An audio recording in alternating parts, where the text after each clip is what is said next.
Sanbonani, Soweto, it's your girl Lolo back with another episode of Soweto Weekly News. I bring you the top 10 stories from Soweto. Starting off at number 10, Soweto, I present to you Pearl Muthiba, the reigning Mrs. East Soweto. This is not just any beauty pageant, it's open for the older youth, reminding everyone that confidence and beauty don't have an age limit. Pearl is out there doing charity work all over Soweto. Sis Pearl, you're making the Kazi proud. At number 9, the Diepkloof Square boycott is still going on. The management had a meeting with the community and basically said a lot of words, but nothing really helpful. So until the issue of e-hailing services versus taxis is sorted, residents are not shopping at Diepkloof Square.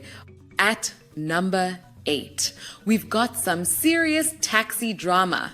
Turns out the government ignored a previous agreement between taxi associations issued by the High Court in Johannesburg, and now we are dealing with the violence. That was a bad move from the government. Coming in at number 7, remember the 2 Rea Vaya drivers who were shot earlier last month? The police have arrested a suspect linked to those murders.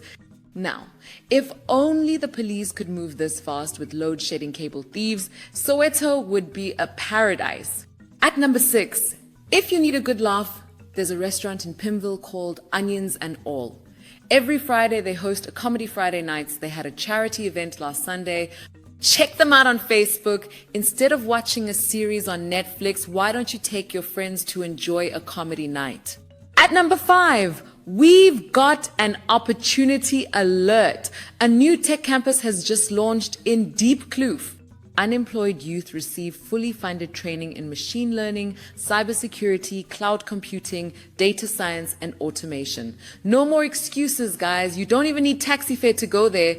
At number 4, do you remember Mr. Amos Masondo, the former mayor in Johannesburg? Yes, he is leading the Greening Soweto Legacy project. This is about making Soweto cleaner, greener, and healthier, which means it's time to stop treating open spaces like a public dustbin. If you want to help, check out their YouTube page for ways to get involved. Just don't be that one guy who volunteers and then disappears when it's time to work.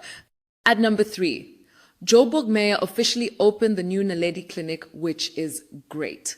But here's the catch. He's asking residents to pay for services so the clinic stays in top condition. Fair enough, mister. Mayor, just one request. Can we also get a lay-by option for medical bills? Some of us are not ready. At number 2, instead of spending your weekend at the local tavern, why not do something crazy like bungee jumping at Orlando Towers? Guys, this place is affordable.